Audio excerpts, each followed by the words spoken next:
Sorry, Bits. Watch out. Watch your thoughts, they become your words. Watch your words, they become your actions. Watch your actions, they become your habits. Watch your habits, they become your character. Watch your character, becomes your destiny. Lao Tzu. Lao Tzu. Lao Tzu. Lao Tzu. So, what does this mean, Rory? What does this mean? Well, if we look up here, we've got this idea, do your thoughts matter? I mean, before we even think about do your thoughts matter, ask yourself this question right now. Are you your thoughts? Because if you think that you're your thoughts, this is especially important. If you haven't yet kind of layered in that awareness where you realise your thoughts are independent of you, then perhaps we'll do another podcast on that another day, or we'll touch on that. But what you think becomes your reality. Your thoughts become your destiny, as Ben said. And that's because when we're walking around, whether we're aware of it or not all the time, whether we're conscious of it or not all the time, we're telling ourselves stories. So there's an internal narrative in your brain where going all day long, from the moment you wake up, and it's often manifests in dream as well, so it's even happening while you're sleeping, right? There are stories that you're telling yourself about you, about the people you know, about how the world works. So if you're walking around with the thought that, I'm not fit, then that manifests as words. You'll say that out loud to somebody. Do you want to go for a run? No, I'm not fit enough. So then what happens? The action is you don't run. So the habit becomes not running, sitting on your ass, not doing anything. So your character becomes that of a person who doesn't take action. They don't take risks. You're probably a little bit lazy. You don't like to get outside of your comfort zone. So what's your destiny? Dead-end job, safe relationship that maybe isn't great. Bloody hell, it's heavy, isn't it? Whereas if the thought is, I'll go, I'm a fit person, or I will be fit. If you're not fit now, I will be fit. Your words become, I will be fit. So then the person says, do you want to go for a run?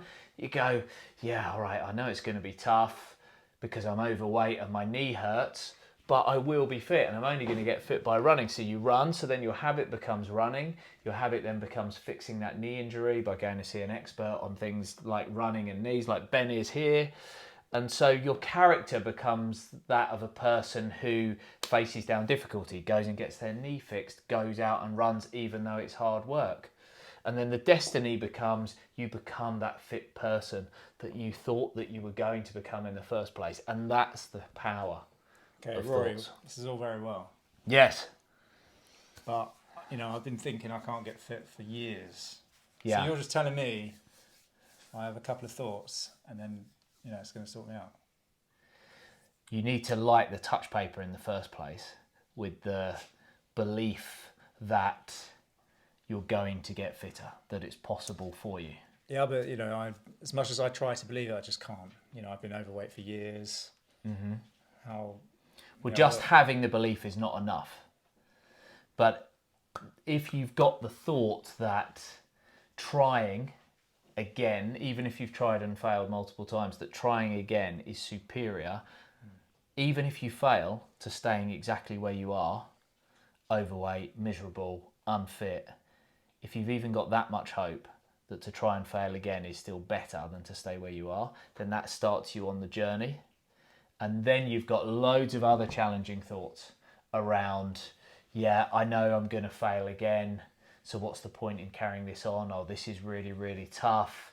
I should just jack it in because I've failed the 15 other times I've tried this. And then you've got to kind of negate all of those things on the journey. All right, okay. So maybe it's true what you're saying, yeah? So Maybe. how do I go about changing my thoughts? These are things I've just had for years. How am I just going to suddenly change these It's a things? great point. And the reason... So the wonderful thing... It's your problem and it's your saviour at the same time. Ooh. So your brain is plastic. Yeah. We use this term neuroplasticity, but just think of your brain as being a kind of malleable, changeable thing, or your mind rather. So a great example of this is, imagine a field with like waist-high grass. Mm-hmm. And the first time you walk across that field, it's really hard work because you're wading through the grass. Yeah. But the more you keep taking that same path, the flatter the grass gets, the easier it gets to walk across that path, right? Mm-hmm. If you failed loads of times to get fit, to lose weight, and the story's always been, I can't do this, however much I believe I'm never going to do it, that path is like flat across that field. It's so easy for you to keep walking that path. So how do I get the grass to regrow? So you don't get the grass to regrow there, you just try that other path, and at first it's going to be really hard, but you will get that grass flat because your brain is plastic, your mind is malleable, and you can walk that other path, and then eventually the grass grows up on the old path. What have you found to be the most effective method? First, it's all about awareness. It all starts with awareness. If you can't hear those thoughts, then we can't determine, or you can't understand how they're impacting your words and then your actions and then ultimately destiny. So it's all about thoughts. Like Ben and I are big advocates of journaling. Myself, I was talking to my best friend last week, away on holiday together. This has not got anything to do with intelligence or emotional intelligence. He's got a master's, he's got a PhD, he got a better degree than me, much smarter guy. Emotionally intelligent as well, in touch with his feelings, in touch with his emotions, can express how he feels. That's not an issue. But he doesn't build enough awareness into his thoughts and his words on a daily basis. It's like you've got to do the reps. You got to do the reps. Okay. You know, So- you were saying to me earlier how you let your journaling slip off a bit and then you do the reps again, you feel sharp, you're kind of at your peak. You've got to do the reps. Okay. So, all right. So I'm open-minded now to this idea of journaling. It seems like a bit of a chore, though. You know, it seems like a lot of hard work. How do I do this and make it not seem quite so much of a thing I have to do to get the result? Yeah, I suppose this is a great thing, Nick, because the thought is journaling's a bit of a chore. So then your words are, it's a bit of a chore. So your action is you don't journal. So the habit is you're one of those people that doesn't journal. So your destiny is you don't get awareness. Yeah. So straight away there's a thought, isn't there? There's a story. And Yeah. I would counter it by saying, is there anything worthwhile in your life that you've got now that didn't require some effort to get started with? Exactly, yeah. 100%. So if you're willing to put that little bit of effort in at first, it quickly rewards itself. It will reward itself on day one because you'll find there is something magical. Don't type it on your phone, not into your computer. Don't just try and sit there and try to think it. Write it down, pen on paper, physically. That pen on paper, there's something magical about that. It's a cathartic experience. You'll feel better after that first 10 minutes of journaling. I was told the other day, when you're writing, 45% of your attention is in your thumb. Okay. I like As that. opposed to everywhere else. Yeah. And we're trying to build awareness here.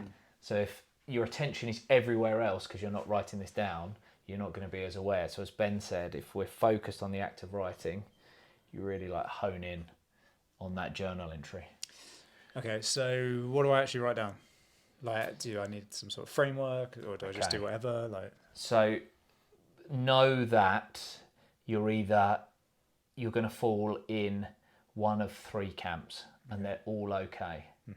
So some people are going to write, it's going to be like word diarrhea. And everything from the deepest, darkest corners of your mind is going to come out, and it might be quite scary. And other people are going to sit there completely blank and have no idea what to do. And then other people are going to just treat it like Dear Diary, and it's just going to be quite a boring telling of maybe what you've done that day, or a to-do list for tomorrow or something like that. But what we're trying to do, don't worry if you're word diarrhea or you've got a blank page, that's not a problem. If you're that middle ground of like it's a telling of what you've done, you're kind of missing the emotional depth. So we're going to try to get the emotional depth, but we're going to start through the physical body, because if I say to you, Ben, how are you? You're an all self-aware guy. You're quite easy. It's quite easy for you to talk about your emotions, but when you ask most people how they are, they'll tell you about their physical body, won't they? They won't go, actually, I feel a bit depressed about this. yeah, yeah. So start with the physical body. So do a head scan from head to toe and think, okay, what's going on? Have I got a headache? How does my neck feel? Does it feel stiff? Are my traps tight? What's my breathing like? Is it nice and relaxed, or am I really shallow, high up in my chest? Like anxious, stressed about something? How does my stomach feel? Is it tight? Is it knotted? Is it like, am I worried about something? And you see straight away how the physical is taking you to the emotional. It's like, my traps are tight. Or how do I feel about that? Or I don't like my posture. What don't I like about my posture? Oh, I hate the way I look in my clothes. Why do I hate the way I, and you're into the emotion. So you just ask yourself questions. Yeah, scan down the body. There'll be something there that's going on in your physical body that's going to lead you into emotion. Okay. And then when you've got the emotion, follow that. Yeah. You're like an investigative journalist for your own state of mind. You're like, Okay. like, I always think if you don't know where to go next, just go, why and? So my stomach is knotted.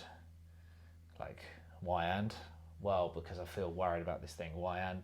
The thing, I'm worried about this thing because, and then you can keep going and going and going until you get there. And so we're not trying to get anywhere, we're just trying to build self-awareness with that. At this point, yeah, we're just trying to build self-awareness. So a lot of people talk about gratitude as well when they come journaling and gratitude journals. What's that all about? How does that fit into the picture? So I think gratitude journaling or gratitude in general is kind of the reframing of how we're thinking about things, because unfortunately human beings are hardwired for negativity, so most of those thoughts for most of us are negative. So we might have some really great awareness around our negative thoughts and our negative words, but how do you rebalance that? Where's the positive that balances that negative? Even if you're great at this, your journal entry might be quite negative, even if it stops you doing the negative action and the negative habit. So gratitude comes in, is that kind of reframe and that rebalance. Okay, I'm not going with these negative thoughts, but what am I grateful for? Let's ignite some positive thoughts as well that are going to then produce some positive words, positive action, habit, destiny. Cool. Should I be worried if I have the odd negative thought? No, absolutely not. You should be worried if you're relentlessly positive.